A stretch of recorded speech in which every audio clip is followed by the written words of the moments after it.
She did make it. It's 7 o'clock, so I'm going to call this meeting to order. That this notice is posted in pursuant, Tom, how we doing there? That this notice is posted in pursuant to the Texas Open Meetings Act. Notice is hereby given that the City Council of Nassau Bay, Texas will conduct a regular meeting on July 14th, 2025 at 7 p.m. at the City Hall Council Chambers, 1800 Space Park Drive, Suite 200, Nassau Bay, Texas. We've been called to order. All roll call shows that we are 100% present, so all 7 elected officials are here for a quorum. And moving on to invocation and Pledge of Allegiance to the U.S. and Texas flag. I'm dispensing the invocation because there's been a lot of things going on with the rains that people have conflicts. So before I go into that, and we go into the Pledge of Allegiance, many people don't realize just how many citizens within Nassau Bay have a long history with Camp Mystic. I know of at least 4 multi-generational families where kids in this neighborhood who are now octogenarians went there. They were counselors there. They then got married, had children who went to Camp Mystic, who grew up to be counselors, who are now starting to have children, and they were almost at Camp Mystic this time. So, and I know of a number of people who have been at Camp. It really came out, and so what I wanted to do was just have a moment of silence for the people who are we lost, and also it's been very heartening, or tearful for our family just in seeing the pictures of the young ladies in particular that were hit. So let's have a moment of silence if we can.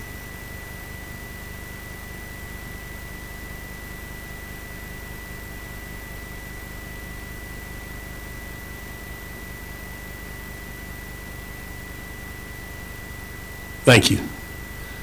On a more upbeat notice, we've got a couple of Nauticat champ swim members here who are going to lead us in our Pledge of Allegiance. Come on in.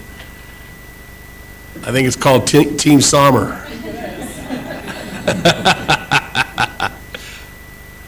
All right.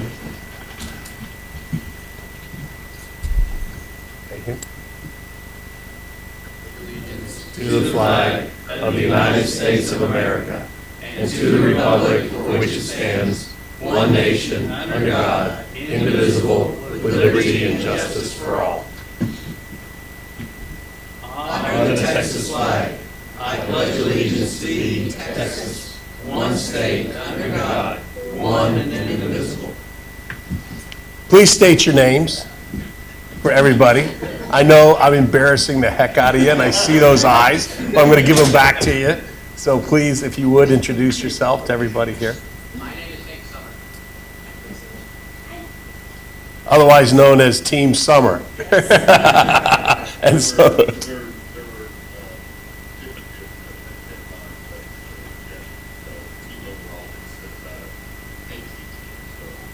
fantastic. Congratulations.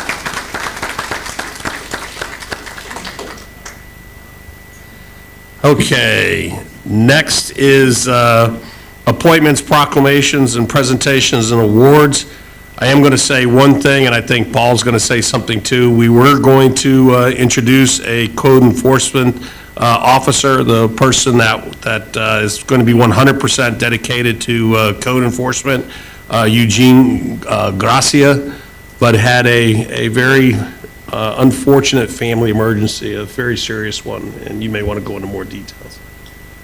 Yes, thank you, Mayor. So Eugene was actually supposed to start last week, just due to a family emergency, he wasn't able to. But he did come on board today, very excited. We had a meeting late in the afternoon. He's already got with Tony. We're already looking for training for him. He brings 23 years of experience from another city. He's got governmental experience, a lot of inspections, under his belt. And so we think he's going to hit the ground running. And he's already, visited with staff, had a tour of the city. He's very, very excited. So we're going to be introducing him next month, but we'll hit the ground running here tomorrow, and so pretty excited for him. Okay. The other officers, I don't know if, Paul and Chief, did you going to do the awards? Thank you, Mayor and Council, citizens. If I can have Sergeant Crowder and Sergeant Bain here also, come on, if y'all can come on up front, along with Officer Ben Bedford.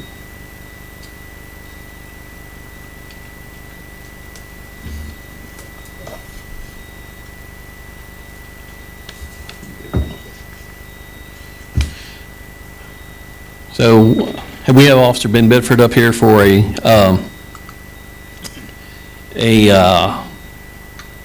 sorry. Which one is his? Okay, Yep. yeah, the Distinguished Service Award. On May 20th, 2025, a victim reported her vehicle missing and in the possession of an acquaintance who refused to return it. Monitoring the flock safety system, Officer Bedford quickly located the vehicle at a local service station, and he immediately initiated an investigation, which ended up leading to the arrest of the acquaintance for outstanding warrants and also possessions of narcotics. Because of his quick action and his attention to detail, he was able to safely recover the missing vehicle, return it to the rightful owner, while additionally removing illegal narcotics from the streets of Nassau Bay. For that, we have an award for him. It's a Distinguished Service Award.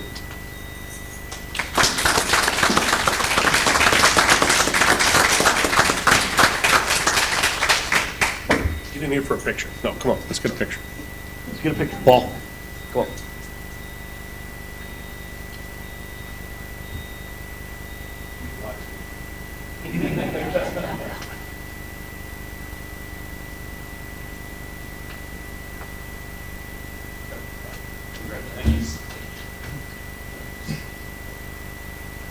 Sergeants, don't go anywhere. We have two more awards. If Officer Hank Hughes and Officer Karina Richards can come forward.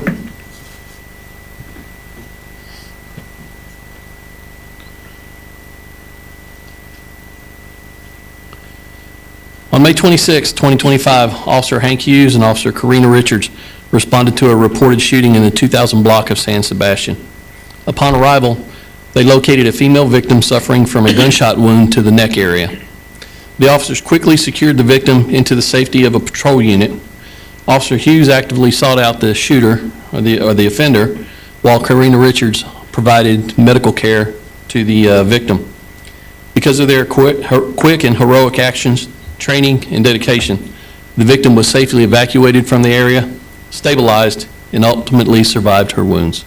For that, we have a life-saving award for both Officer Richards and Officer Hughes.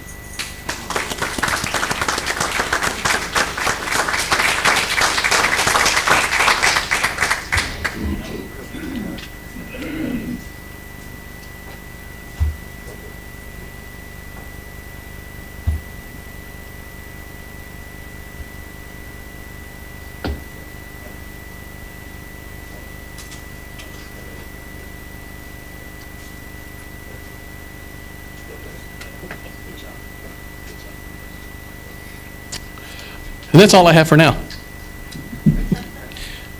Thank you, Mayor. Okay.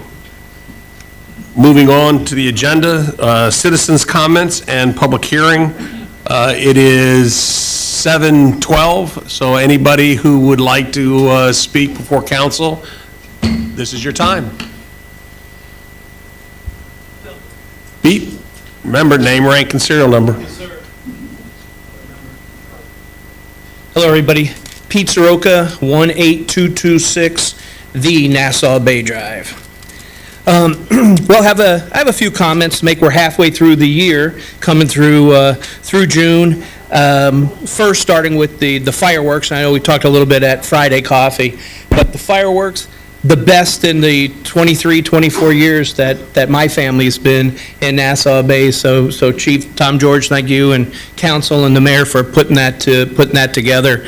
But I've heard other people talking about that, and I know, Lucy and others will talk about the water wars and the parade, but good things happen in the city for sure. The big thing, right, that everyone's hopeful and going to go through is the Margaritaville. But we also have some other things that I'd like us to focus on as well, and I get concerned that we're putting all effort in on Margaritaville, and some of the other things maybe have fallen to a lower, rank on getting things done. So one of them is the waterfront lot on Davin Lane.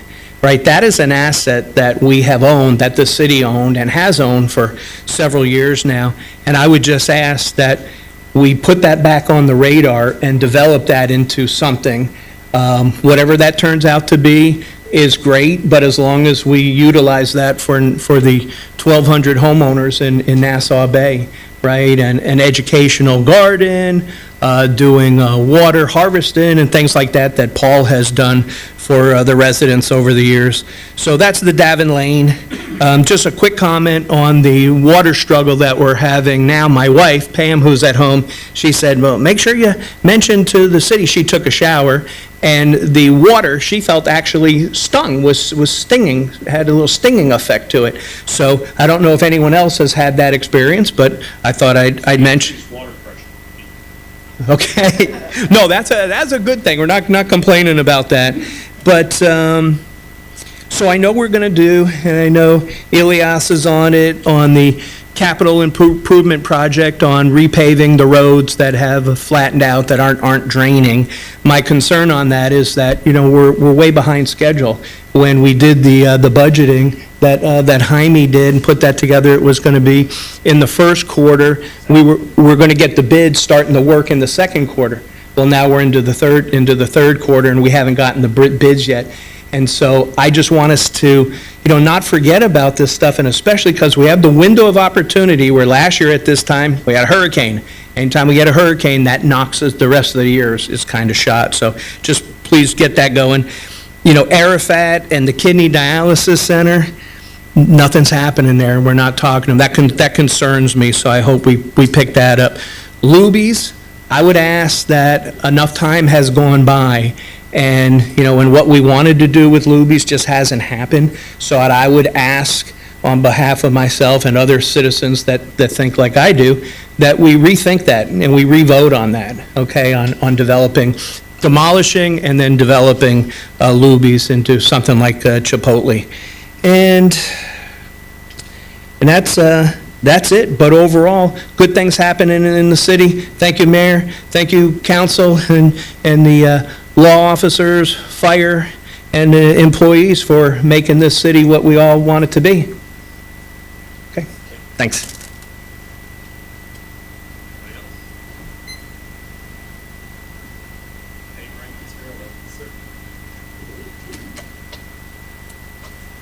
Yes, I'm Paul Robinson from Dickinson, and I am the producer of the Texas Outlaw Challenge event. We had it a couple weeks ago out on the lake and around the bay here. It was our 18th annual event. We carry 10 charities with us.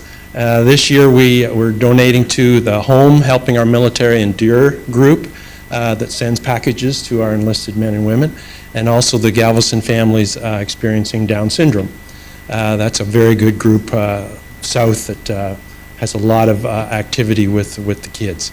But I wanted to kind of give you a quick report on the event this year. As I said, it's our 18th annual. We were on a 2-year uptick. Since COVID, it's been growing and growing, and I must thank the city for your participation. And most recently, in the last few years, has made our Saturday Awards finale at the Hilton a real host area for people to come to town and enjoy. It's a great finale to a great event. We had over 125 teams this year, about 1,500 participants. If you did happen to see the lake on Friday morning, there was almost 200 boats anchored. Imagine, 200 boats anchored in Clear Lake along the course where we have our shootout Friday morning from 10 till noon. That's a spectacle. And what I realized is there's a whole lot more boaters out there than my guess, which is almost like an Evel Knievel attraction for others to come to this area and take hotel rooms and restaurants and whatnot during that weekend. So it's more than just our event that has been growing here in the last 5 years especially.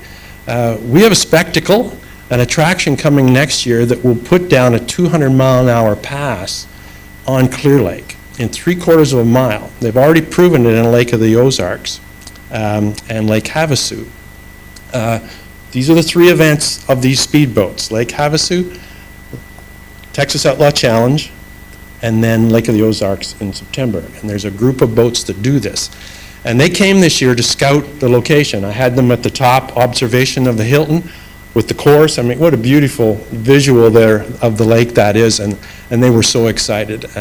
So that's coming for next year. So we are going to really push the entertainment factor of a spectacle on Clear for all the boaters and the shoreline. MarineMax was full. All the North Shore was full of people watching on land. I couldn't even count. So we've got something really good here to build even beyond Outlaw Challenge for hotel rooms. Ex-NASA contractor, so I'm all about metrics and all kind of reports. I will give you a couple highlights. Those of you who do social media and metrics will appreciate these. 1,700,000 reaches, circulation likes on our digital publications. 486 reach hits from radio. 457,000, these are thousands, sorry. 457,000 impressions from radio and TV, that's broadcast numbers.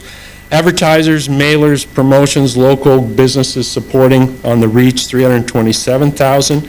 Face-to-face promotions, 50,000. Circulation from national magazines and digital sites, 960,000. Promotional material that gets mailed out. Mailed, I'm old school. I like the mail. I like to get my invite. 55,000. We don't mess around. We advertise. Our job with Hot Tax is heads in beds and advertising for this area, for tourism. We believe we do a very good job of that. One more thing to mention is, again, on the charity work, we have a great bunch of people that participate, and we had a volunteer pass a few years ago, 3 years ago, Eddie Guidry, a local gentleman here who was my right-hand man. I wanted to start an education trust fund for his granddaughter, single-parent granddaughter. She was 5 years old, I guess, at the time, and we just concluded the program this year. We have $50,000 in a Merrill Lynch program that matures when she's 18, put that young lady through college, hopefully, or at least get her started. So, great group of people come to this event. I'll leave this package with you. I'll also leave you something to ward off. This is our infamous gun award. We give these for speed awards as well as for sponsors. So I'd like to award this to the city for helping us do what we do in our 18th year, and we have 20 in sight. So we're coming. Did you get a number on the hotel rooms for the Outlaw Challenge? I did hear, I think just at the Hilton alone it was 40-ish. Yeah, I've heard an outrageous number of like over 100 for Nassau Bay. It's outrageous. It But really is. They didn't stay at my house, I know that.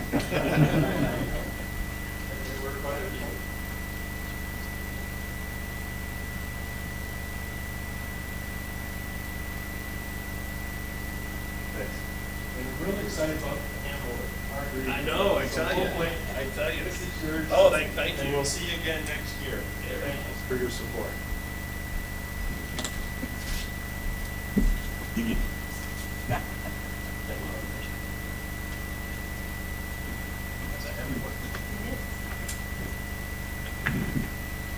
Anybody else? Ben?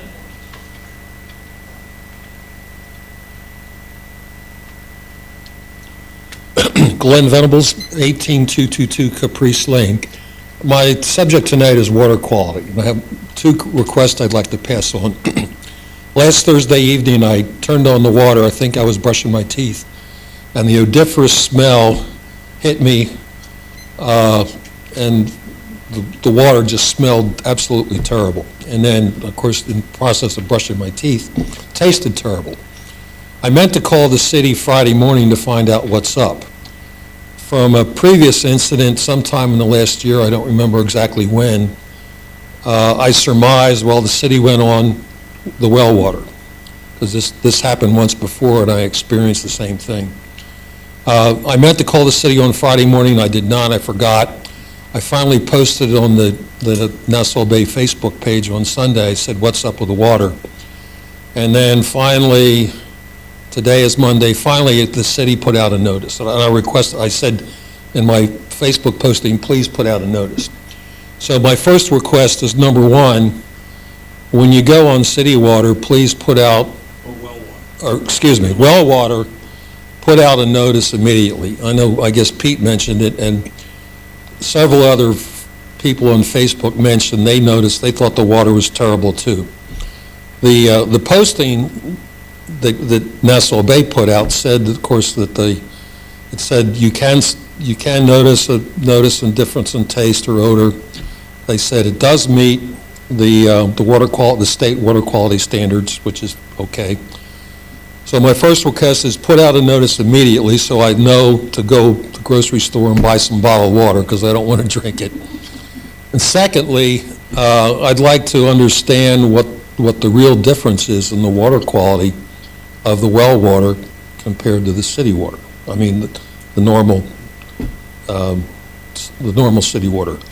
While it may meet the state standards, there are all kinds of organics that are not part of the state standards, and something is driving that huge difference in the taste and odor of the water. And it sure would be nice to know what it is. I mean, it smelled like some kind of organic, or perhaps a chlorine residue or something like that. So that's my second request, is understand, and I don't know how often the well water, I know that recently got in the mail the standard annual report of water quality, and they draw so many samples, there's no indication how many of those are well water versus the standard water. So that's it.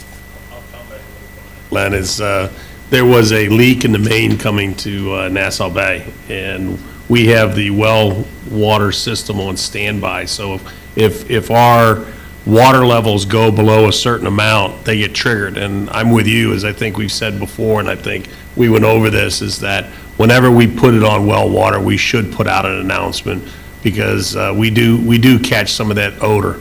And a lot of that's, from what I remember, my water training is, a lot of times it's bacteria that's been killed through our process, that's been filtered out, it's not there, but they leave an odor. And very much within good tolerances, but it certainly gives a smell. So, okay. Thank you. Anybody else? Going once? Going twice? Close 3 times. It is 7:25. Moving on to council member comments. Brian, All position number 1, you're up.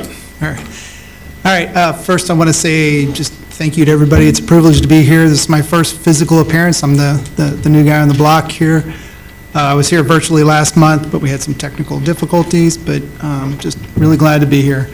And look forward to a couple awesome years making some good decisions. I guess as far as giving some more thanks, I just really want to do a shout out to the Nassau Bay Nauticats, not just because they were undefeated, which was awesome, but I just want to say thanks to the kids that put all the time into it, especially the volunteer coaches that give up. They could be sleeping in, I guess, every day, and they give up their time to be out there with the kids and making it fun. And then I really want to say thank you to all the parents and the officers and the people that put a lot of effort to way ahead of the season and during the season to make it look so smooth from a parent point of view. I'll just say, being out there every weekend. So just special thanks. I know there's a lot of folks that work really hard doing that, and they made it just look awesome. And then I got a kid that's a volunteer coach, and he had fun this year, and they're still hanging out together with all their new coach friends. So that kind of warms my heart. That's it. Thank you. Lucy. All right, well, welcome. You're finally here. Glad to have you. First, I want to thank can be in the city for the green ribbons, the green lights, everything. I think that was a really great tribute, and I love that we live in a place that's important to us and we do something like that, so thank you. And also, I want to say thank you to Chief, you, and obviously we have such a great police force, all these awards tonight, and it just makes me proud that when something does happen, that we have the right people trained and they do the right types of responses. So thank you to you and the entire police force for just being here for all of us. Public safety is obviously very important to all of us. Champ swimmers, yeah, the only ones that showed up were my children, but as my husband mentioned, there were 50 of them. We really do have such a good team, and I'll, reflect what you said, that it builds such a strong sense of community for all the little kids to know all the older kids in the community, and even my daughter was like, well, is there kickball after that? Because usually when they do the other pledge, everyone goes straight to kickball, but no, they only do that in June. But everyone is on vacation right now. I think a lot of people took advantage of the end of the season, and a lot of people are on vacation, so sorry that it was lightly attended, but at least you get to see what my kids look like if you're curious. And then just a note, we had talked about a few meetings ago, or maybe 2 meetings, the complaint handling process for committees, and I know we're going to be selecting folks for committees tonight, but we're postponing that complaint handling process to next meeting, so that'll be in our August meeting, and Maria's going to send something out to everyone on council for us to review to be prepared for that. So if you were expecting to see it and you don't, that is why, but we'll be talking about it next month. That's it. Jay? Okay, I came prepared tonight. It's more than just curbs, which I'm still working on. But I did have some things. Brian, happy to have you here in person. Looking forward to several years with you. Did want to recap on 4th of July. Water Wars was, of course, a success again. My parents and my brother came down, so that was a lot of fun to have them out in the city. Good to see people just enjoying the weather and each other's company. The parade was awesome as well. Lots of really cool golf carts out there. Good to see the veterans out there as well. Also, a special thank you to Maria for the shirts. We all look very coordinated, so thank you for that. And it's very, very nice material, and it looks really good. Also, city staff, police, fire, volunteers, everybody that helped out with 4th of July. That is a lot of preparation that goes into that and a lot of consideration for people. So thank you to them. Also, the big topic tonight is the committees and boards. I went through the applications. It looks like there's about 63, and so I did the numbers on that. And of the adult population, that's 1.6%, which doesn't sound like a lot, but it's a lot. And even an even bigger number. So if you think about the adults that are involved voting, it's about 14% of the voting population that applied. So that's a huge number. Also, the biggest one, which I'm very pleased about, is the Parks Committee had 31 applications, and that's the first committee that I got on, and it's something that I love. Obviously, I'm painting curbs, so it's good to see that people want to beautify the city. And it also, maybe I looked up a quote, and I thought it was very pertinent to what we're going through right now, so I'll read it to you really quickly. It says, "Volunteering is the ultimate exercise in democracy.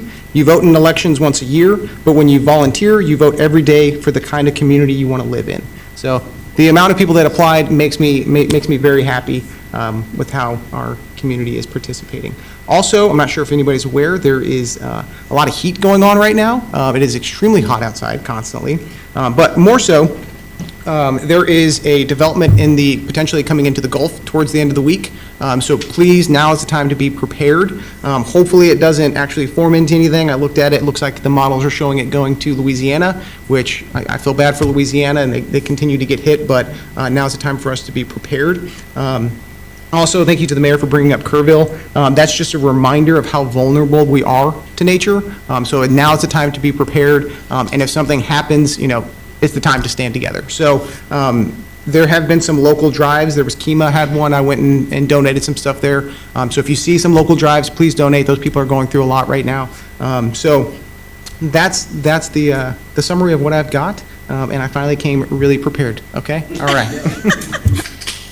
I'm really proud of you, Chase. That was excellent. I would echo what he says. I think, my family and I were not here for 4th of July, which I was sad about, but I heard it was a hit, and shout out to special events. One story I'd share is I got stopped on the way out of my in-laws' house in the hill country. We were flooded into, but not as bad as Kerrville, and this gentleman, probably 24, 25 years old, like in a Yukon, nice SUV, by himself, stopped me and said, "Can I use your phone?" And I said, "You don't have a phone." And he's like, no, I don't. And I said, sure, you can use mine. I'm pumping gas. My husband's in the passenger side seat. I open the door so he can hear him talking to me. And I wish I would have offered something else besides my phone to him. I will not forget his face. It was, working in healthcare, you see a level of devastation or traumatization on people's face that is very evident. They're shaking, they're just a blank look. And what I can say is everyone in that part of the country is going through a lot and healing, and then just this past week, going through it again, and none of us can imagine what that feels like. But, look around you, and I would say, to Chase's point of, storm coming in, I'm from Louisiana, that state's been hit a lot. But I would say, take the time to ask your neighbors for help and just care for one another. And anyways, that's all I'll say. But definitely a hard time. But, lean on those around you when you need help and ask those who need help if they need help. So I appreciate it. Yeah, I think that the stuff that happened, the massive flood, Camp Mystic, of course, I think I have kids that age, and they go to summer camp too. And I think you just see that story and you think, if this could have been me, if I'd send my kids to camp a month earlier, and it's just a horrible, horrible tragedy. And I feel like I know several people that have passed away through various degrees of connection. 2 criminal defense attorneys I know lost loved ones. They posted about it on Facebook recently. And, another person that lives in the neighborhood lost a godchild. It's just horrific. So lots of connection to that tragedy, but luckily no immediate family members. But it's just, yes, like Chase said, a reminder that, nature is very powerful. And the power of community, the power of that Camp Mystic community was pretty amazing. So a lot of people standing up and helping them, and a lot of people just down there and hunt and helping with search and rescue. I mean, those are very brave people, and it's the things they're seeing will never be erased from their memory, I'm sure, as long as they live. So anyways, I've had a pit in my stomach since that July 4th, basically. So I'm sure all parents, anybody, pretty much, we were at the Devil's River for July 4th, which runs into Lake Amistad, and I got constant texts saying, are you okay? And I'm like, well, all of that has been east of us, luckily. But we had to drive through Kerrville on the way home, and it was, everyone's face just looked like they'd, seen something horrible. So if you want to put a green ribbon on your lamppost or outside your house or something, Colleen's put a basket out there of green ribbons, so if you want to grab one on the way out. In other news, Gail Nelson has stepped down as chair of CAN-B. That was effective July 1st, so I was just going to announce that to everybody. She's been wonderful. She's been the chair for 7 years, I just think she wants to focus on some other things, and that's okay. We don't have a new chair yet. I'm the vice chair, but I'm telling everybody, I'm not wearing that hat, guys. So we'll work it out. I said, everybody can be co-chairs. I said, I will not be accepting this position. Anyways, so CAN-B lost Gail, so she was a great force, and but we got Reindeer Fun Run on the horizon. We've got a powerful committee together to putting that together, so that's good. Naughty Cats they had an amazing season. We're just such a powerhouse. Every year we seem to be getting better, quite frankly. And then a little word about the police. I'm trying to make this quick. I was at Chick-fil-A about, I want to say 3 weeks ago, and there was a guy in line that was losing it big time on the cashier, and it reminded me of my first case I tried as a prosecutor, which was a criminal trespass of a Burger King drive-through, believe it or not. You know, that's what you sharpen your teeth on at the DA's office. And this guy was getting very hostile. There was a bunch of mothers and kids in the line.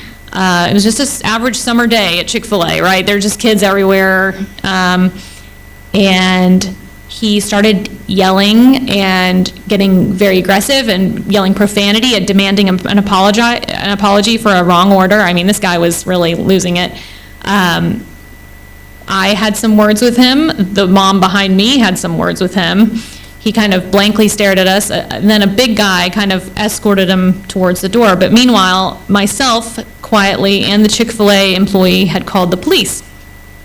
And I'm very proud to say that Nassau Bay PD was there in like 70 seconds. I mean, I feel like I had just hung up, and the squad car, it was Hank, just flew into the lot, and everyone in the whole Chick-fil-A went, ooh, collective ooh. This guy had a real talking to, and I think he learned his lesson, hopefully. I mean, it was ridiculous, but I felt very safe that they got there so quickly, 2 squad cars, actually. But wow, I hadn't seen something like that since being at the DA's office. So anyways, thank you to our police for doing the big things and the little things too. Hello, everyone. As usual, I echo what everyone has already said. Welcome to Brian. I apologize for missing the June meeting. We were spending so much needed time with family away, so thank you for that break. What else was I going to say? I'm sorry. I also apologize for missing the 4th of July, but I know that it was a big hit. So thank you for everyone involved, the Special Events Committee. I did attend Freedom Sunday at Gloria Day, again, for my 2nd time this year, and that was just always a great event. So thank you, Stoa, for sending the reminder. So if y'all get the chance to go to that in the near future, I would definitely recommend it. Want to say thank you to the Parks and Rec Committee, I believe, for the end caps on San Sebastian with the new plants and flowers. They look really, really great. It was Parks and Rec, right, that did it, along with maybe some garden club, and as well as Public Works helped to assist. So those look great. Like Sarah and everyone said, the green bows, thank you to Canby and all other citizens that helped put those up. I know there was a meeting regarding the community center using St. Thomas, and I think maybe the mayor will touch on that, but today the Rocks Ladies hosted painting from 12 to 4, and I think it was a great event. And on Wednesday, I believe, someone else is hosting line dancing, so no line dancing? Okay, we'll catch up. Okay. On that note, Maria gratefully printed out these QR codes for the Nassau Bay app. I know we're kind of slowly getting up and running, but we have 168 users so far. We're hoping to get a lot more, so please take a paper, scan the code, share it with your friends and family. I know we've got advertisements on social media platforms and that. So we want to get this up and running, and we'd like to, hopefully in September, once the kids are back in school, reconvene the committee to look into doing sponsorships on the app, so people will pay, and this will actually be a revenue generating. So local realtors, local businesses, that sort of thing will have the opportunity to market. So this will, in fact, hopefully pay for itself and then some. So please share the word on this.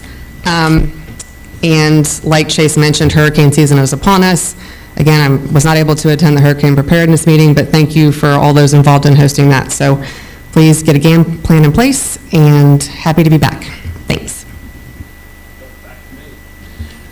So I'm going to kind of go up a level because there's been just some really great effort, activity, organization that really makes me proud to be a part of this community. We had a moment of silence for the folks in Kerr County, Kerrville, the whole area through there. But I also want to give a little transparency because sometimes there's an individual that works in silence and you don't realize how much is done until you see the beauty of it unfold. And Colleen, I mentioned you, I said thank you for doing the things and doing stuff, but every place I saw you were there distributing green ribbons at many different places, and I think a lot of that is because you silently went out without really being asked to do anything. And I just want to give a little bit of visibility when somebody just does a silent act like that. And it means more when it's like that. So I know I was very busy in doing things. She got me one, and the next thing I know, I've got 2 on my front because she she knew I was taking care of a little grandson and a mother-in-law, and I just really appreciate that. So, the other is the hurricane seminar that we had here. We had over 80 people that were here, and I really appreciate the effort, the organization that went on. We even had prizes for people. The meteorologist was an extremely knowledgeable and informative individual. I think gave very good, clear advice to folks. So if you were there, please follow that. It is, supposed to be a higher than average season for that. But I really appreciate the emergency response folks being part of that, all the things to prep, because we are a vulnerable city. So don't be without a plan and realize, as like Chase mentioned, it's begun. So there's already been, I think, 3 named storms, so this will be the 4th if it happens, if I remember the information. The other is on July 4th. I can't tell you how many people, Pete, you mentioned here, but I had so many people tell me how much they enjoyed the fireworks, but even more so just how well-behaved everybody was out on the water, and just the parade, how well it went, the number of golf carts, the number of people participating in it, how well the city staff and the guys with the fire engines. I tell you, I mean, people had a really good time, waterworks, all of that, to the point where I even had people saying, isn't it time we expand the parade? Can we go into Swan Lagoon? Can we go into Bell Harbor and things like that? But, all in good time, but I just want to mention just how upbeat everybody was about what the volunteers did and how fun they made it, and how good. And I'm really pleased that a decision was made to change the guys who did that. The last time we had fireworks, there was not very unsafe, and somebody got hurt. So I'm really glad we made the change, and it showed. Really, really well done. But then the last, I got to do a real shout out. I love it when I see creative things happen which have a material improvement to things in our city. And on the 4th of July in particular, I got to give a shout out to the police as well as the fire department in coordinating. I guess I don't know if it was the first time, but it's the first time I'm aware of where we coordinated with other police agencies for DUI, DWI on the water, and for marine safety. And because of that effort, it looks like I think we had sandwiches, and almost became a command post at our command post. It was a bathroom, they had air conditioning, all the guys could be out on the water. And I have never seen so many people in our cove. We had the Coast Guard, we had the sheriff, who both had their guns on the front end of it. It was, the sheriff's one actually looked pretty damn intimidating. They were black and put out, with their outfits. But we had Parks and Wildlife, we had Nassau Bay, we had Seabrook, we had just about everybody. And, not only did they come in, most of the times, instead of just in and out, they went in, made a circle, and went out. And I believe we probably had the most well-behaved 4th of July. And I think the 4th of July with the picturesque thing, I saw more Nauticat people out there. I saw more Nassau Bay people out there. That's what we want out in the water, and it really, really showed. So thank you for that. That's my comments. With that, I'll move on to reports from staff members and committees. All. Thank you, Mayor. Excited to say that our 12-inch water line project is going very well. We're about 85% completion on Nassau Road 1. The street project, we will have opening bid next Tuesday, and then we would award that contract in August. And tonight we'll be awarding the elevated water tower painting project. And then also, we've put fencing around our staging area on Space Park in Methodist, just to keep everything contained, and also aesthetically, it looks a lot better for the neighborhood. And then as Mayor mentioned, the Hurricane Preparedness Workshop was great. Thank you, Tom, George, and Sherry District for that. That was great. We had to bring in some extra chairs. And so staff, we've been busy with budget season. And the last thing is that one of the first things that we talked about in staff was how to help with the efforts in Central Texas. So Chief Cromie, thank you. He's been reaching out to the Police Officers Association, some emergency management teams, and as soon as they give us the green light, we will set up a donation here or, somewhere around the city, and then we'll help out with that. And then special thanks to Elias. We heard about the green lights and that cities were doing, the ribbons, and so the Public Works guys got out there, did the fountain, all green. City Hall, you'll see it tonight when you leave, it's in green. The Nassau Road palm trees are in green. Came out Friday night and absolutely beautiful, so. And we would send out some more information as soon as we're able to help out. So that's all I have, Mayor. Thank you. Chief?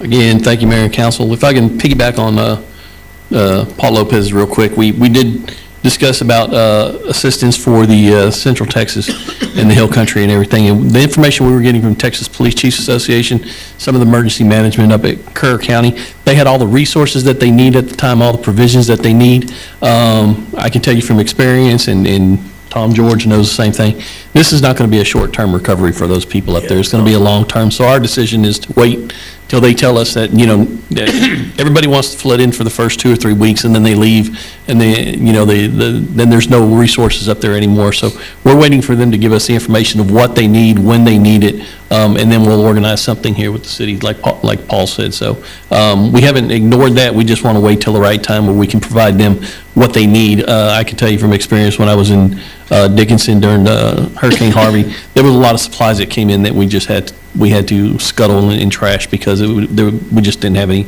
way to use them stuff. So, but we'll get that together. So thank you, Paul, for mentioning that. Real quickly, the crime stats for June 2025 for last month. 262 calls for service, 25 reports, criminal reports, 98 traffic stops, 62 citations, 9 warnings, 6 arrests, 5 were misdemeanors, 1 was a felony, 4,457 patrol miles, 72 training hours, and our average response time was 5 minutes and 28 seconds. I real quick want to thank both my sergeants. I was out of the city last month for the meeting, and I was actually out of the country for about a week and a half, and Sergeant Crowder took over command of the police department, and I want to thank him for that. I want to recognize Sergeant Jason Vane. He recently completed the FBI LEDA Trilogy Series training and received the Trilogy Award. The FBI LEDA Trilogy refers to a series of 3 leadership courses, which are each a week long, offered by the FBI Law Enforcement Executive Development Association. It's the Supervisor Leadership Institute, the Command Leadership Institute, and the Executive Leadership Institute. So completing all 3 of those courses leads to the Trilogy Award. And these courses are all designed to provide a comprehensive leadership education for law enforcement professionals at various levels. So, so thank you to Sergeant Vane for putting that effort. I think Sergeant Crowder's got 1 more of those trainings to go through, and he'll receive the Leadership Award. The other thing I had, apparently the mayor's looking at my notes because I was going to talk about participating in the BWI and DWI initiative that was organized by LaPorte PD and the Harris County DA's office, and they reached out to us, and we absolutely agreed to participate, and we did offer our Marine Safety Station over on Leeward as a break and a rest area for the Marine operations. And because of that, there was a significantly increased, like the mayor said, presence from DPS, Parks and Wildlife, Harris County, U.S. Coast Guard, not only in Nassau Bay, but the entire Clear Lake area. So we appreciate the other agencies working with us and reaching out to us to participate in that. That's all I have. Thank you. Thank you. Rod?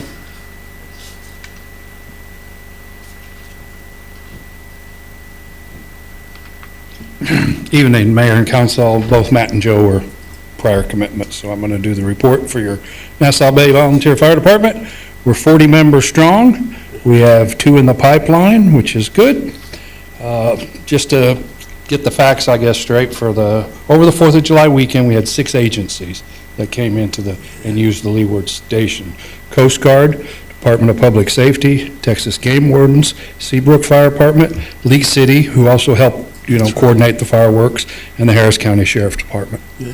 So, and if everybody remembers back when we started that project, Harris County helped fund a grant for part of that cost.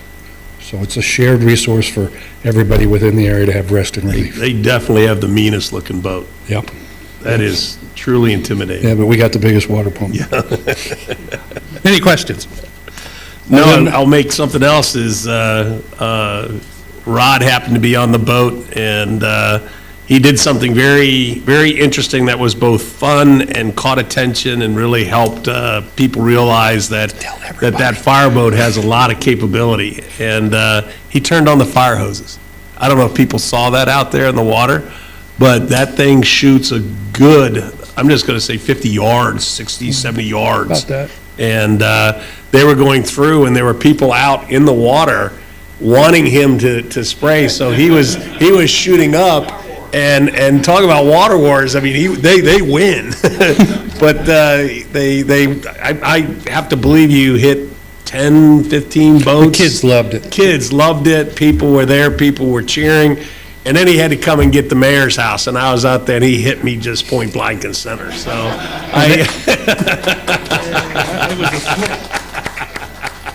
it was great. It was great. So thanks, Rod. Thank you. Code enforcement? Yes, I'll take that, Mayor. Yeah. It's been really busy with code enforcement. Tony has for the cases, 4 high grass, 2 fences, debris, 2 dumpsters or trash, 1 exterior paint, 1. 10 certified letters were sent out. 9 warning notices were issued. We have a total of 19 open cases. And then also, Tony did 8 fire inspections, 1 Knox box update, attended 3 meetings, and then also was in training for 36 hours of continuing education. Thank you. Paul, briefly, did he mention anything about the signs? I know I mentioned that at the last meeting. Yes, sir. So actually, Sebastian is our building official, building maintenance, and so he's actually been going by getting bandit signs and actually putting them by the dumpster to help out Tony a little bit. Yes, sir. EMS? That would be me too. Let me see here. So the calls from EMS, 123 calls. Contract cities had 27 calls from El Largo, 14 from Taylor Lake.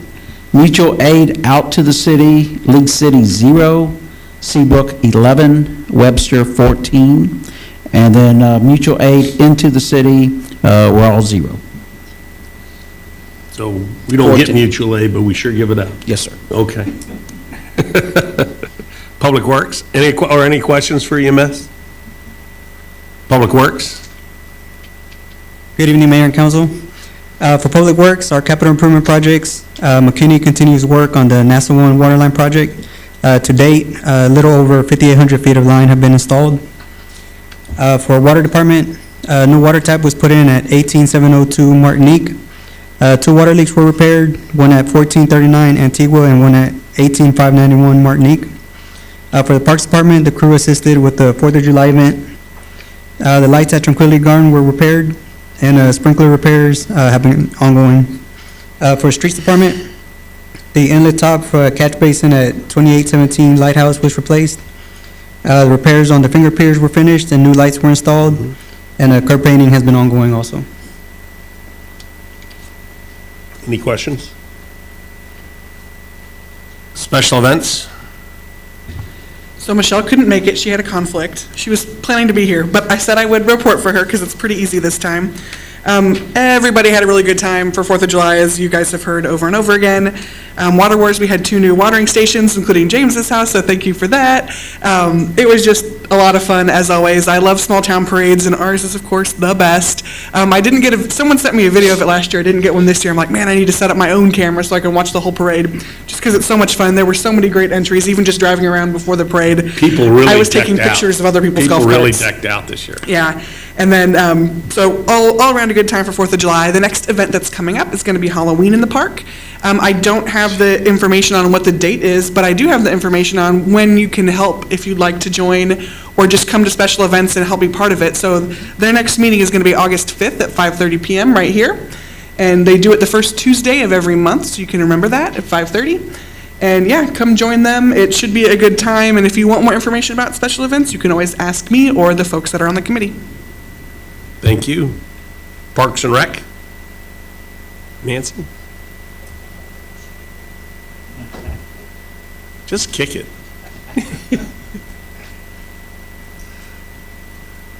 I want to start out by saying Parks and Rec keep Nassau Bay beautiful.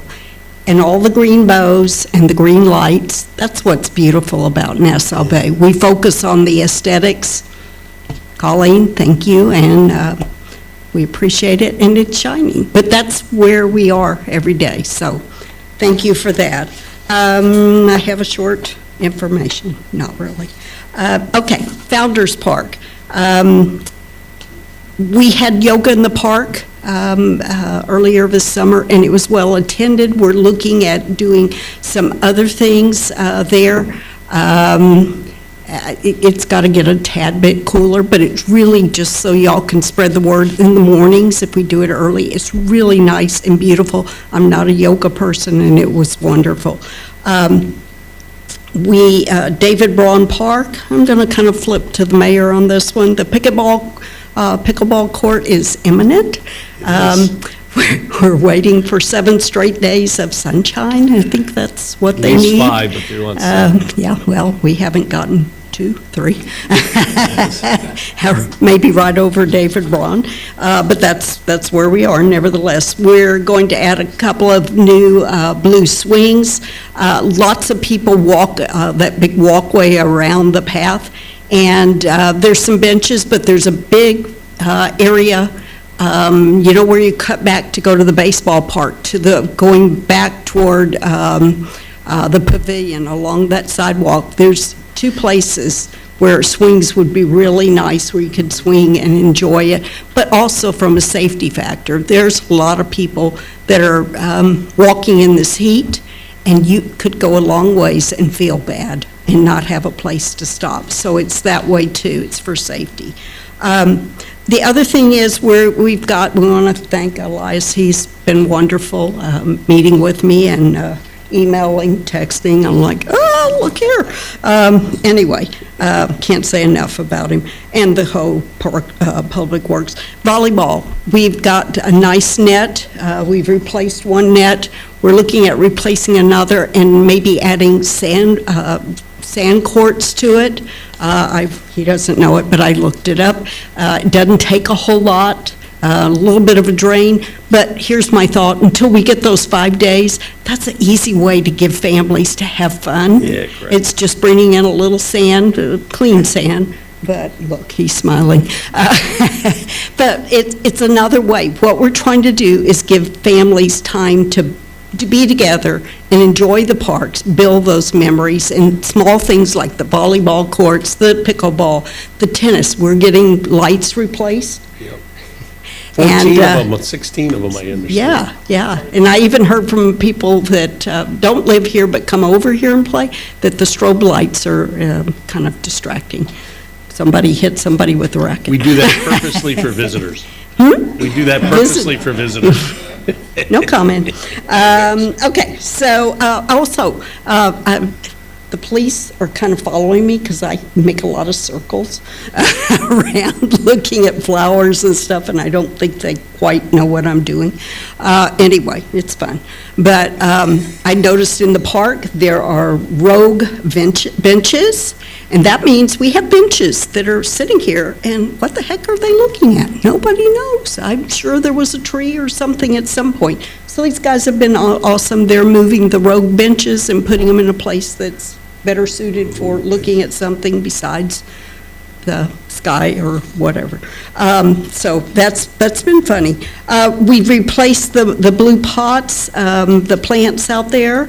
Again, they rescued because I went to one and ants jumped all over me. It took me a week of courage to go back, but we've got that. They're working with all the water and getting that done. We're going to have new trash cans, more tables, ADA tables. Everybody can enjoy the park. We've got some ADA equipment, but where do those children or adults sit? We're also working on getting the wood signs at Howard Ward and Swan Lagoon. Those are treasures, and we've got to figure out a way to get them sanded down and varnished, because they're getting big cracks in them, and they are treasures to our parks. And we'd like one for David Braun, but we sure don't want to lose those two. The Apollo Dog Park, we have a flag and a lovely sign that QR code is being developed for it to honor our resident astronauts and their dogs. We are going to have a dedication to the dog park. We're getting some new dog park equipment that I think will be fun. It'll, even adults will have fun with it. A lot of people love going to the dog show down at NRG area, but this, they can walk their dogs and run them and play with them. So we're going to have a dedication day probably in September, maybe 1st of October when the weather permits. Coordinate that with Tony about having a dog and cat adoption. So we'll try to get more people out for that. What else? We got the banners up. We want to thank Public Works for that. The street numbering, Chase, bless his heart, he's out in that heat and relentless. So we appreciate that. We're working on the floating dock. Jack Cronin is taking the lead on that, so we've been working on that. We've also talked with the artists about cleaning up the work on the astronaut statues on Saturn Lane. The median, as Ashley pointed out, on San Sebastian, that was finished. We got plants in. They're watered real well. So we're appreciative of that. We replaced the roses on Nassau Parkway where the pipes were right at Upper Bay. We have planted sunflowers along Upper Bay right where the hospital and Space Park come in, so we're working on that to make it pretty. What we tried to do was make the parks pretty for the 4th of July for all the citizens to enjoy, but also if you think about it, we had tons of guests coming in, and what's the one time you really want your city to shine? An event where they're coming in. Why? Because it raises your home value, because everybody's envious and they want to move here. So that's what your Parks Committee and Nassau Bay Beautiful is doing, and a lot more. I want to thank this committee because this committee works. They research. Everything I've said has been researched for weeks, sometimes months. And that's a lot of dedication by a lot of really fine citizens, so I appreciate them. Let me help you with the pickleball courts, because that came up a couple of times. They've been delayed a lot because of the rain. I mean, as much as I want them in, I want them to do it right. To rewind the history tapes, they rushed to get those done before Barrel, if you remember. And because of that, it didn't cure properly. They did a poor job. And I have to say, I have to give credit to our city manager, Paul Lopez, because we've made sure that we've kept them, accountable for that. We've gotten credits for stuff that has to be redone. And it's given us a chance to really make sure that we do it properly, where it's all actually, whatever the accreditation is, it all now meets spec. And they've been out there prepping, they've been doing things. I mean, we are imminent to get it done, but I saw some movement out there. The weather has not been there. And I also relate that to, the hurricane. Our ground is very saturated. I mean, you look at all our flowers and everything like that, trees growing like crazy, but boy, I'm really concerned when we get a hefty wind, what that might do. So it's a two-edged sword. But that's what's going on with the pickle. They should, once a window opens, they'll get it done, it'll be done. Right. there'll And be July's usually three courts. dry. And Yeah. I always use my victim, Jim Stoa, who went back and caught his arm, and there was not regulation, and we had a chain link fence that caught people and gave him however many stitches. And so we're fixing that, and we're putting 10-foot fences with the windbreak in them, so. That's that'll- something else we're trying to figure out, so if anybody here knows, please contact me. A better way to hold the nets up and the windscreens, because we're using the zip ties, but the least amount of wind comes and it's breaking the zip ties, and then people are sliding on them, but it's very frustrating to Public Works.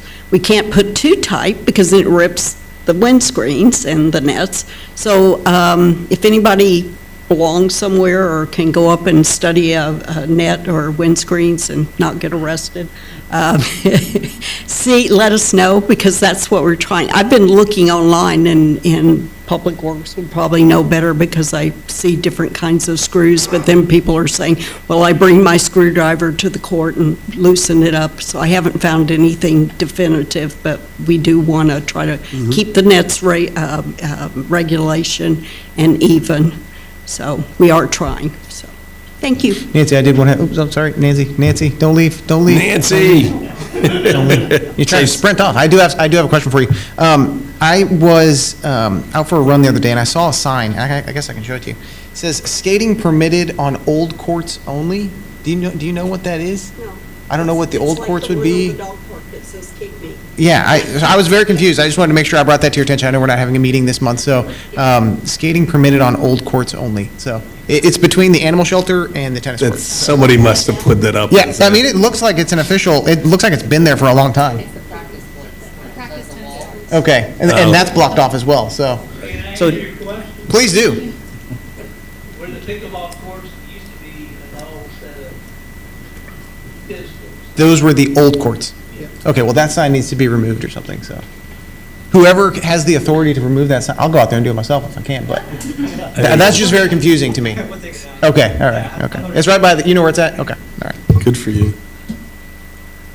Maritime Safety Committee, Brian, welcome back.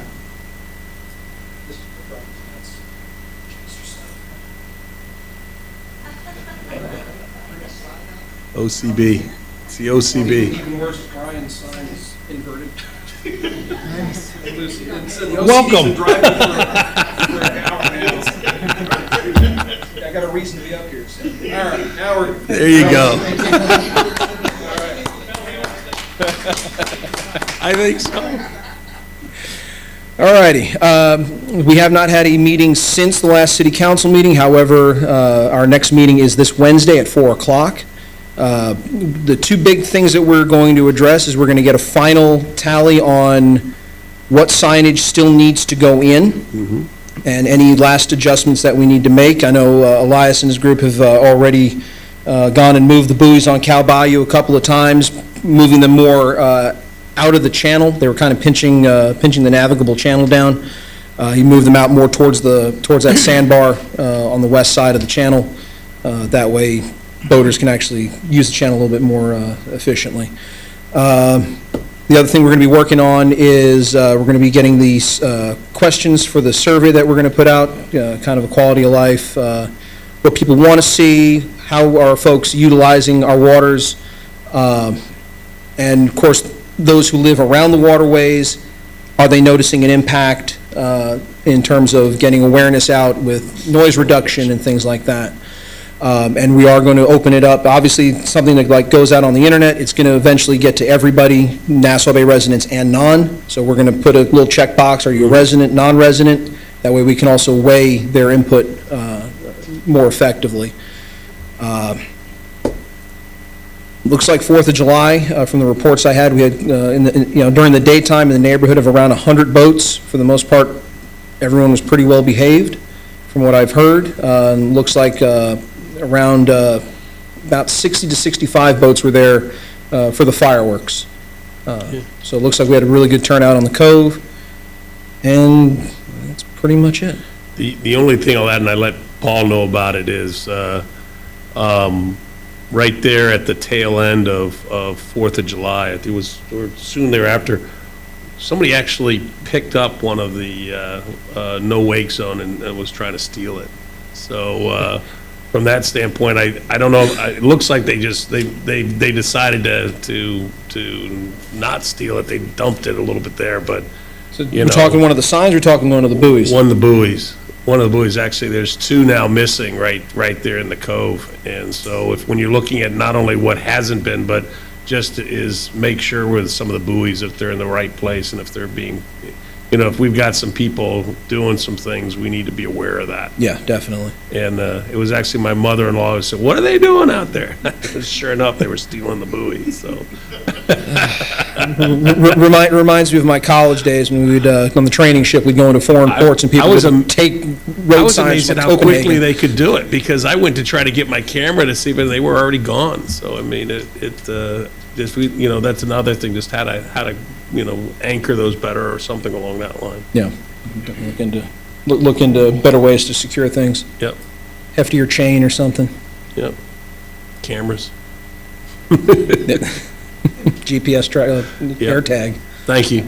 Any other questions for Brian? All right. Moving on, consent agenda. These are all matters listed here under this items are considered routine by the city council and will be enacted by one motion. There will not be separate discussions of these matters.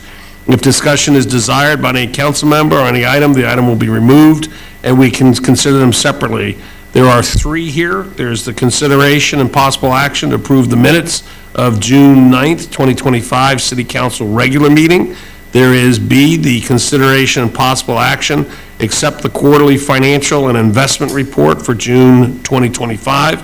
And C, consideration and possible action to reappoint Judge Holly Williamson to a 2-year term to expire July 31st, 2027, and reappoint alternate Judge Winifred Weber, AMD alternate Judge Richard Cope to a 2-year term to expire July 31st, 2027.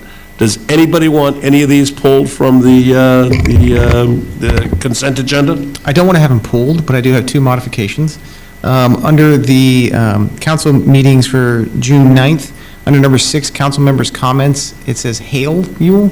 I think it should say Haley. Thank you. Yule, so got you Add back the on that Y. one. Yeah, add the Y on that one. And then under consideration on number C, or letter C, instead of Winifred Weber AMD alternate, I think it should say Winifred Weber and alternate. Yep.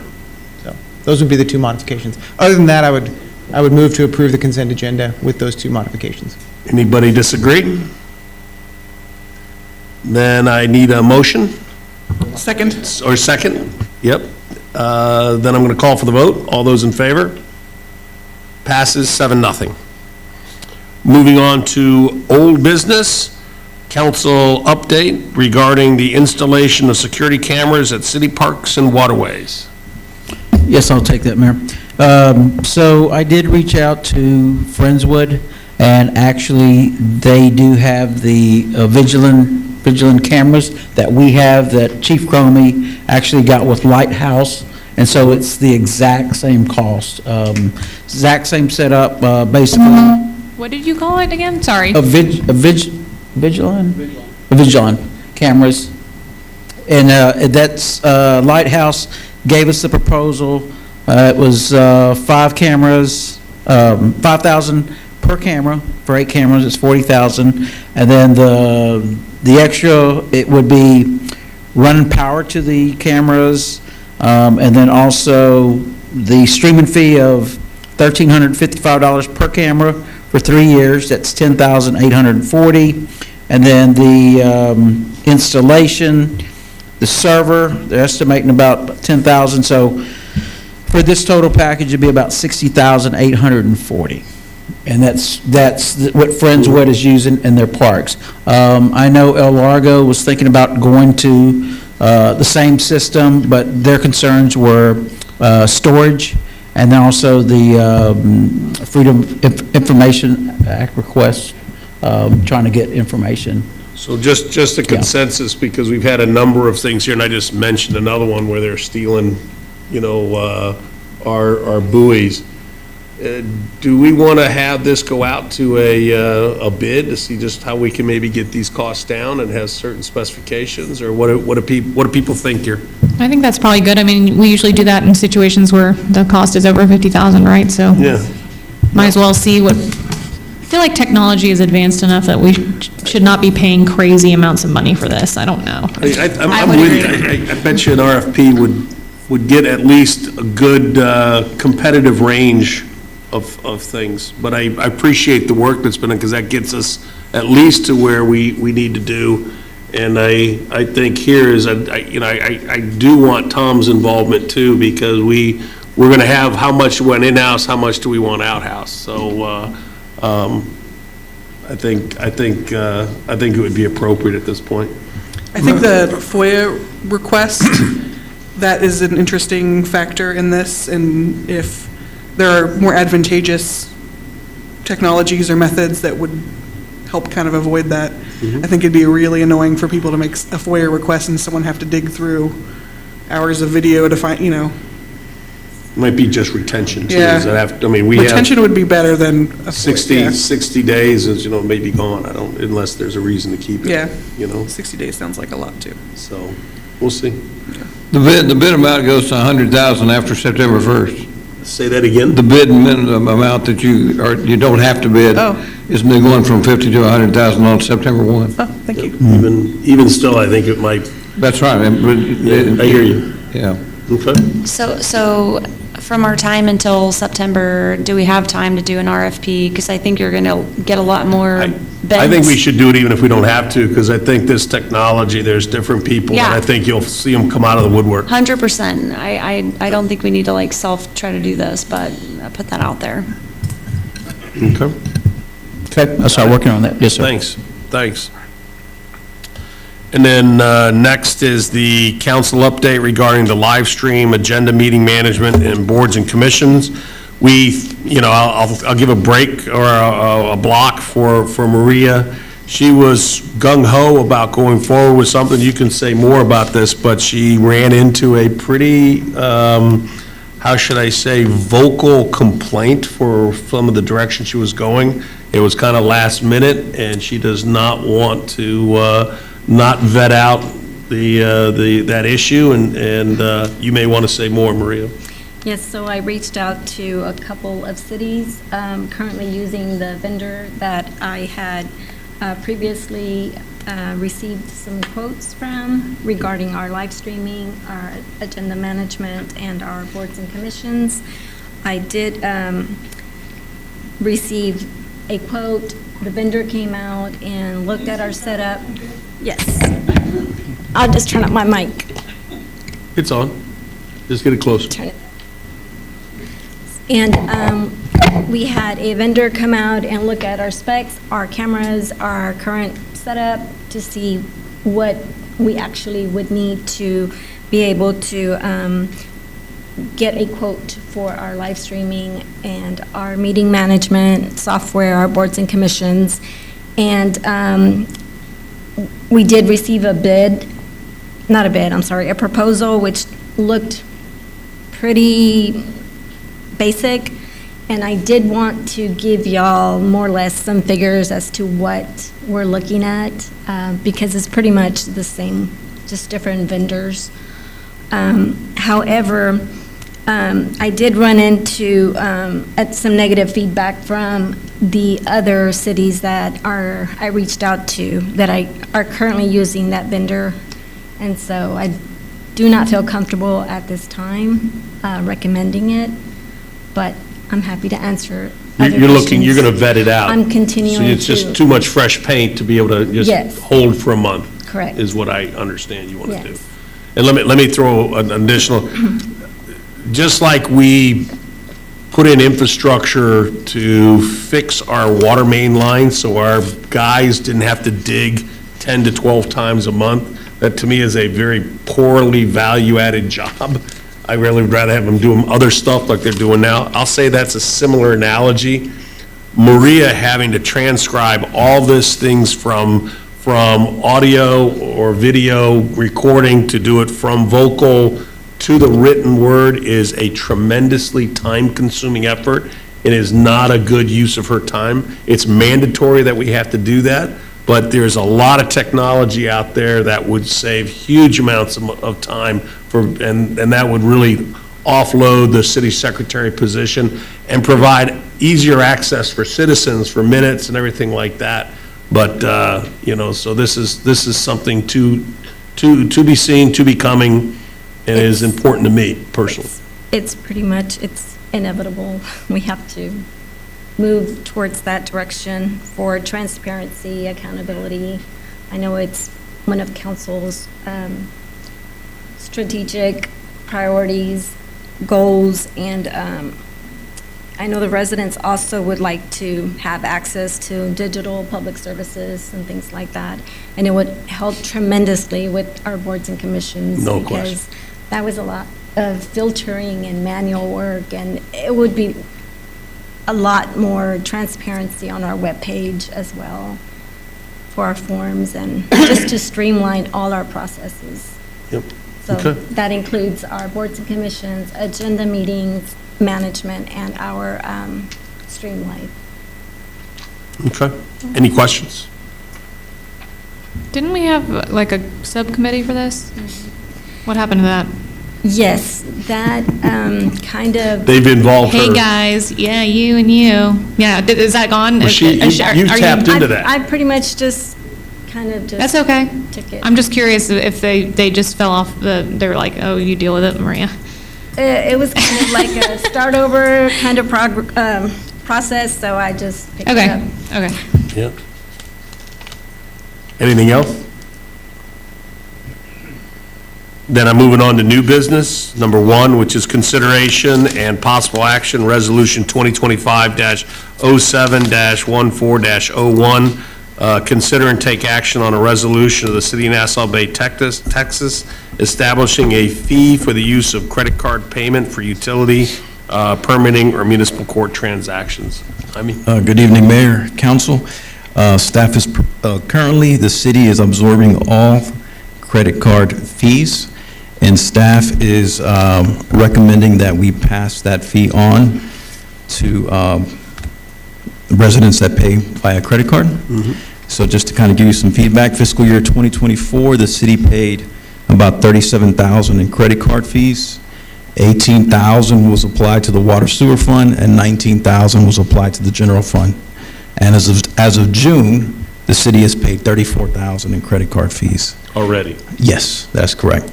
So the staff is recommending that for utility bill payments, we charge 2.25%, for permitting 3.25%, and municipal court 3.75%.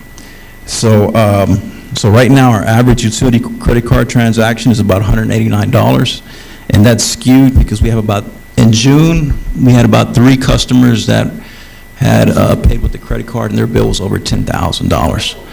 So we're recommending a 2.25%. So for a $189 bill at a 2.25%, it would be a $4.25 additional customer charge. On the permitting side, the average transaction amount is $268. At 3.25%, that would be $8.70. And on the court side, the average transaction amount is $193. At 3.75, that would be $7.25. The resolution was presented to our city attorney. He reviewed it just to make sure it was in accordance with Texas code. He gave me the green light. We'd like to implement this October 1st, hopefully sooner, and we'll be notifying residents by newsletter, the utility bill, and at the point of sale. Thank you. Any questions, any comments? Only question I have, if I may, is on the automatic payment for utility bills, if they're set up on not a credit card, but a debit card, will that charge ensue? Yes, this will apply to all credit card transactions. Okay. I fully support this one. And just to clarify, we're going to completely offset the fee, or we're only partial coverage on the fee? Sorry, I know you were throwing a lot of numbers out there. So We're going to try to get it cover all the whole back. thing? Yes. Okay. Yep. All right. And There's just some to- limits as to how much we can make here, is that correct? From a legal standpoint? Yeah, so the most we can charge is, I think, 5%. Yeah, so Yes. there's some constraints as to how much we can actually. Yes. And just to give you a little bit more feedback, so for the month of June, we had like 456 credit card transactions. 75% of those transactions were under $100. 21% were between 100 and 1,000, and we had 3% over 1,000, and 3 of those transactions were over 10. So if we apply this percentage, 67% of that fee will be absorbed by the 3%. So that burden will be primarily on the big card payments. I fully support this also. I mean, to put it in perspective, it's basically the budget for the Special Events Committee. It is basically like the dock that we're thinking about putting in. I mean, this is I don't believe we should be subsidizing this as a city, so I really appreciate bringing forward this to help make sure that the revenues go for what it's needed to. I appreciate that. Hi, may I have one more question? So the amount that you saw over $10,000 recently, has that been, I don't know, like a rolling year over time? Would you say that percentage sticks or no? Is it an anomaly or? No, we usually have around about 5 or below in that amount. There's a couple of apartment complexes that pay with credit card. We've had one of the hotels as well. So it's in that 3 to 5 range. Okay, Yeah. thank you. I'm not saying I'm opposed, I'm just asking questions. Just a question about the wording on it. Is that "or," is that appropriate, or should it be "and"? This is probably for the attorney, Dick. On the resolution? Yeah, on the resolution itself. So it Instead says, of creating a credit card or. payment for utility permitting or municipal court transactions? Would that encompass it? Does that wording sound okay? Or should it say "and"? Sorry, caught you off guard there. It's up at the top. Dick? The caption, he's looking at the caption. Yeah, yeah. Okay. Yep. So do we need to, So I guess we can still, can I just amend it, right? Can I make that, Just for can that I make wording? the motion? Yeah. Okay. Amended right now. Okay. Perfect. I am going to need a motion. Well, then I would make a motion I move to pass the resolution 2025-07-1401, a resolution of the City of Nassau Bay, Texas, establishing a fee for the use of a credit card payment for utility permit and changing the word "or" to "and" municipal court transactions. Do I hear a second? Second by Ashley. Any more comments or questions? Then I'm going to call for the vote. All those in favor? 7-0. All right, thank you. Thank you. That's a good find. Item number 2, consideration and possible action to approve and award the rehabilitation of the elevated water storage tank to AMR Industrial Coatings, Inc. in the amount of $405,000, which is a great price, Paul. Thank you, Mayor. So we had 10 firms participated in the bid process, and AMR has done painting for the city of Lake Jackson, city of Columbus, city of Dickinson, and then several others. And our contract inspector, Northrop, has worked with AMR in the past, and so the desired action is to approve and award the rehabilitation, the elevated water storage tank to AMR Industrial Coatings in the amount of $405,000. Any questions, any comments? Good deal. Good deal. We thought it was going to be over $500,000. Yes. And it is not. Actually, we had bids up to 600 and, yeah. It's really done well. 600. Then I need a motion. I just have a question. How does that bidding work with regard to the ones that came in below that? So, They not Our- bid out, or what? yeah, so Arc Engineered actually vetted them out, and then actually, let me just go over this real quick. Basically, they didn't have the experience or the references on the 2 lowest bidders, and so they were vetted out. Okay. Yeah, I just wanted to make sure. It seemed like that's what the case was, but. Yes, sir. Okay, perfect.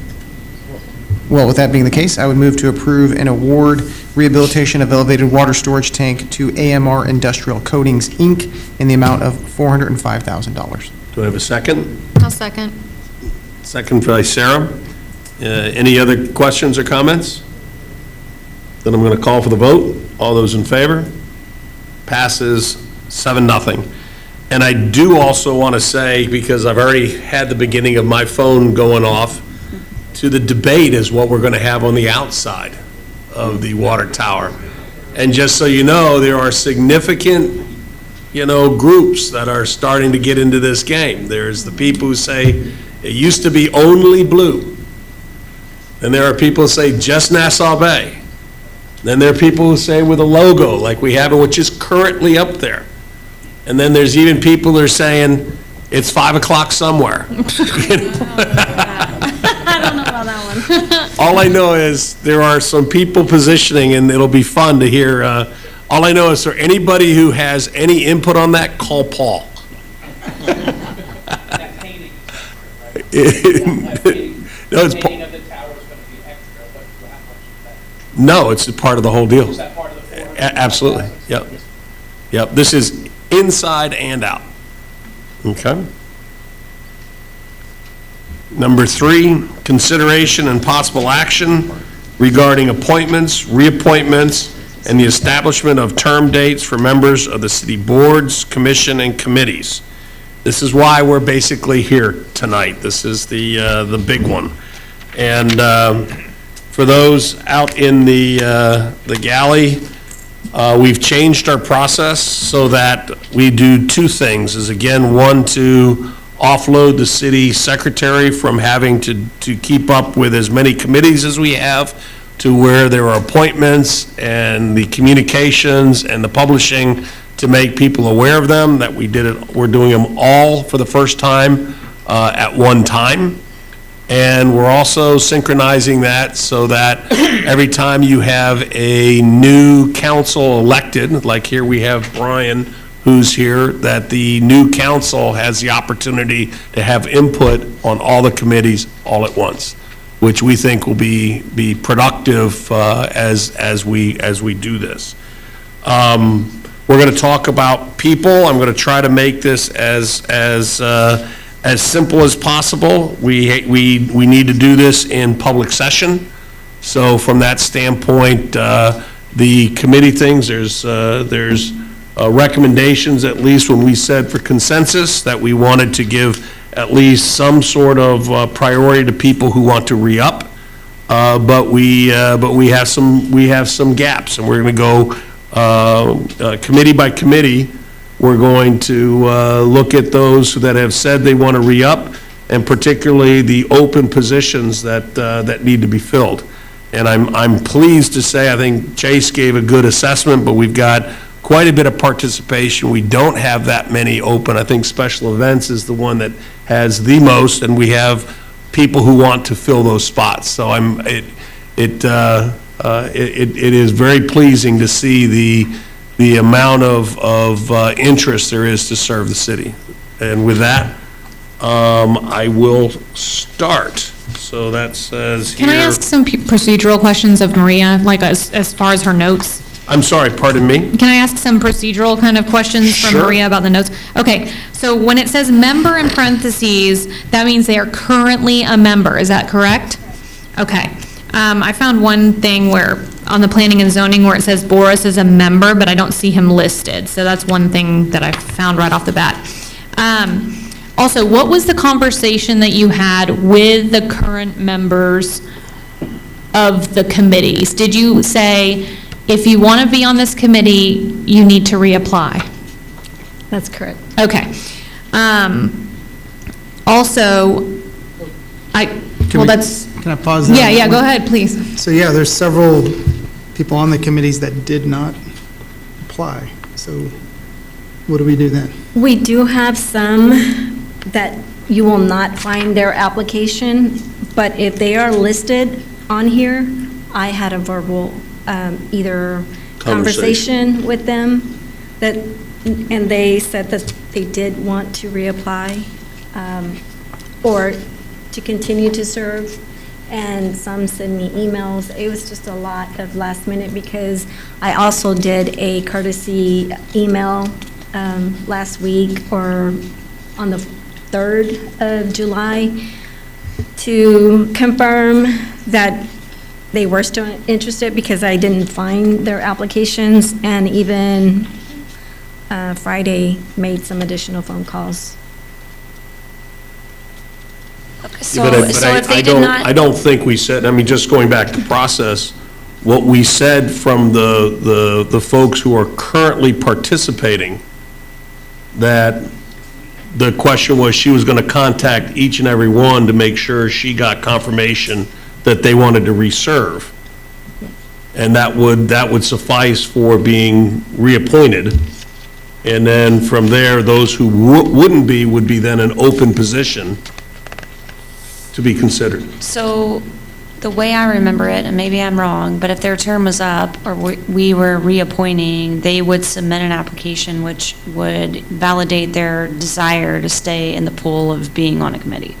So phone calls aside, if it was their turn to resubmit an application, I would expect that they'd be in this group of applications. Wait a minute, did you do that? I mean, did you actually require everybody to send in an application?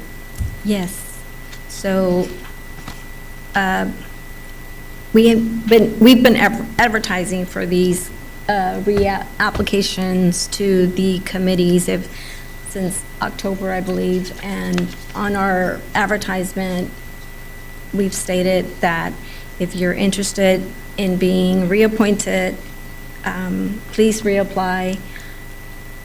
In addition to that, we've sent out reminders that the applications will be kept on file for 1 year, and that everyone is required, due to our new process, to resubmit their application. And after our workshop, it was council's. So let me take one of the Directive. things here is the very first one with the EDC. There's the mayor and 3 council people. Did they submit applications? Because those They're aren't. not the council, No, but I'm just saying, those are not required. right. Well, under They're- EDC bylaws, they're required Yeah, but it council could be any, members it could be any council person. True. I think all of you guys So, did. I mean, if we're going to do that, that would mean. But we were reappointed in a council meeting. Like, But I was we reappointed said like we were 4 months re-upping ago. everything at the same time, that we're going to do that this time. I mean, if we think we need to do a better job here, I'm all for No, tabling this. But I mean, I don't want to table it. I just was reinforcing like what our conversations were of the application process and turning them in and evaluating all of it. So I just want to make sure I'm understanding it correctly. yeah, and that's what I'm doing. I mean, if there's ambiguity here, I want to put clarity. But there's even things on people on council that didn't even apply for things that we were supposed to apply, if that was the criteria. And if we're gonna apply that standard, I think it should be applied uniformly, or we go by what she gave. I can go either way, but I just want to be consistent. But I mean, you, as the mayor, you have to be on EDC. Well, but it's, Like, nobody else can be the mayor. I know. You are the mayor. So I So- agree. So I mean, there's that one there, so maybe I get a bye, but Yeah, you get a I'm bye. gonna just say is, I didn't think I had to, but maybe I should have, I don't know. I just don't want to have 2 different criteria based off whether you're on council or things, because I know there's other people who want to be on some of these things that are council, and I think they've done a good job and should be re-upped, and I thought that was the way we were going. But if we, again, I just want to be consistent. So what do you guys want to do? I think it should be cleared up. I want to know if there was I'm trying to look up the minutes from that workshop, and I cannot find those minutes. So I want to know whether or not the phone call was discussed, because I had a phone call with you about staying on Special Events Committee, but when I submitted my application back in January, it was just for parks.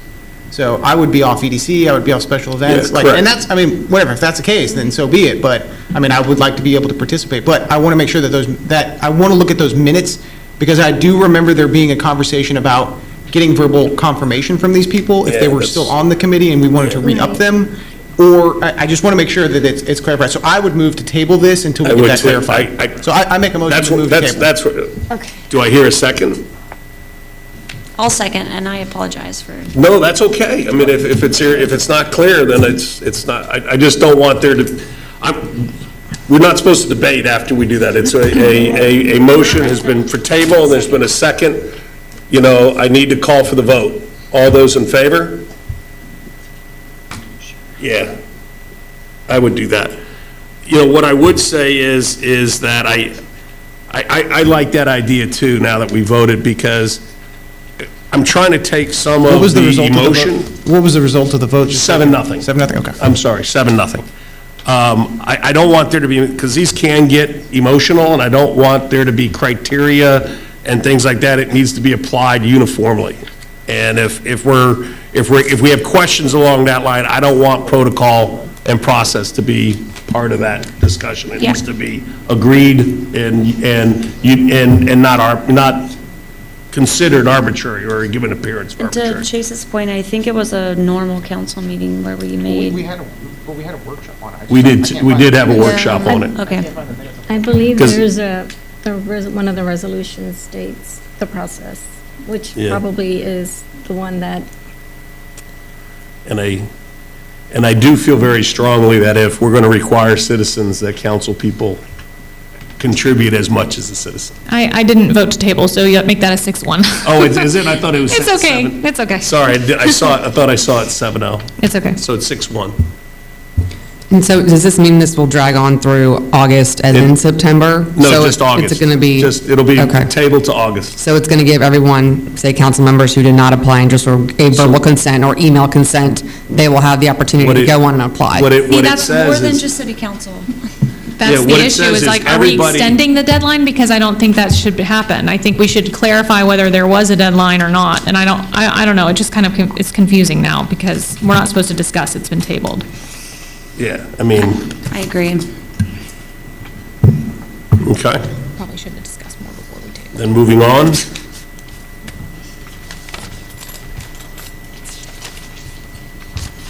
Consideration and possible action, review the draft calendar and provide guidance on a budget workshop dates. Paul? Or Jaime? Yeah. So, recommending 2 budget workshops for Saturday, August 2nd and Saturday, August 23rd from 8:30 a.m. to 1:30 p.m. And then a final budget workshop on Thursday, August 28th, if necessary, to finalize the property tax rate. So as of right now, we must have a public hearing and we must adopt the budget on September 8th, which is a Monday, at the council meeting. And then the adoption of the property tax rate must be finalized on September 22nd. If council is not okay with the Saturday workshop dates, then the first one will be held on January 31st or August 7th, on a weekday.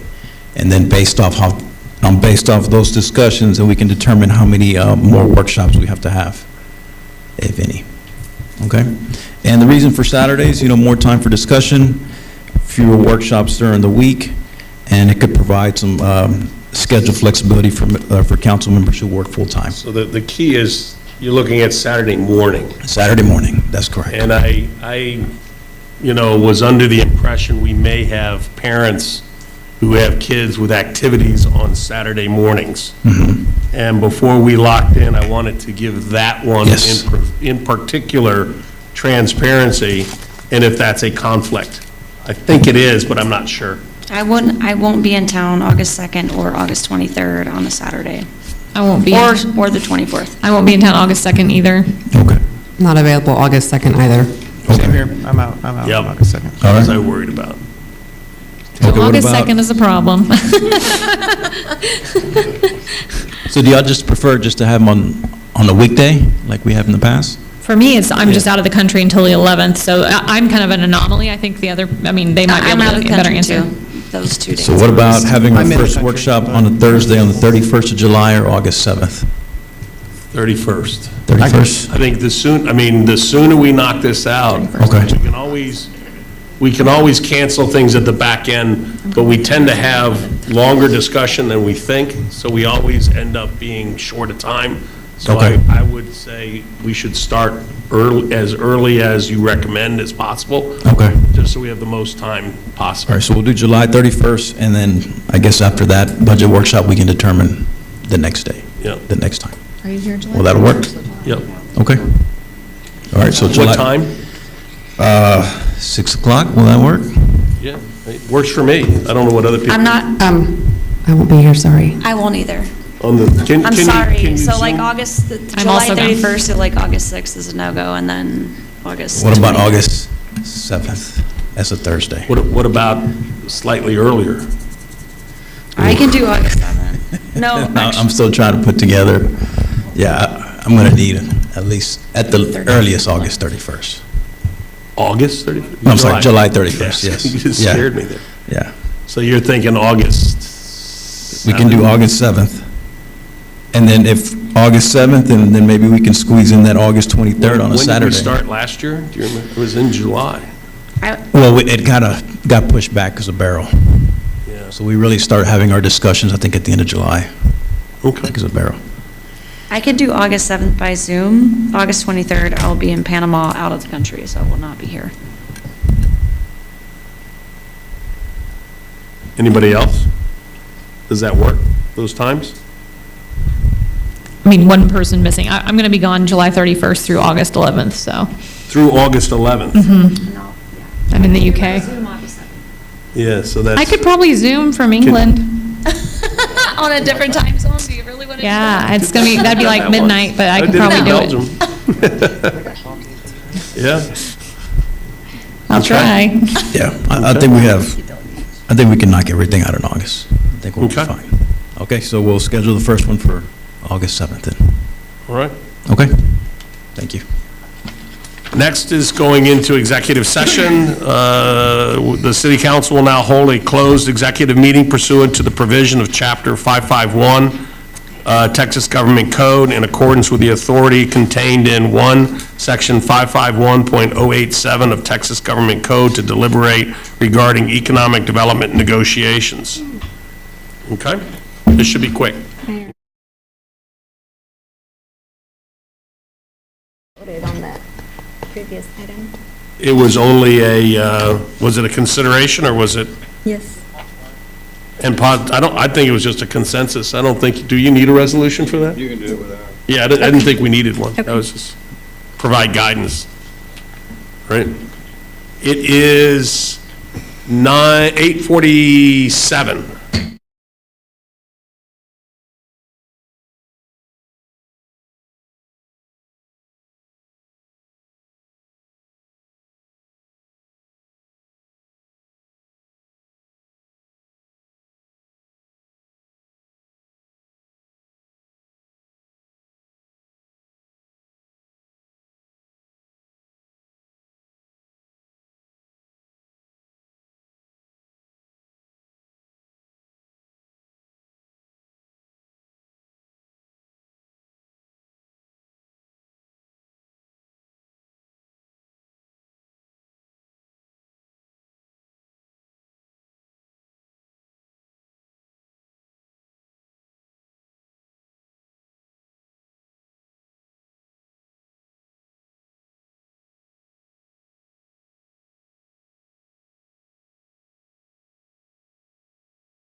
we are coming out of executive session. It is 9:40. We are back into open session. Tom, how we doing?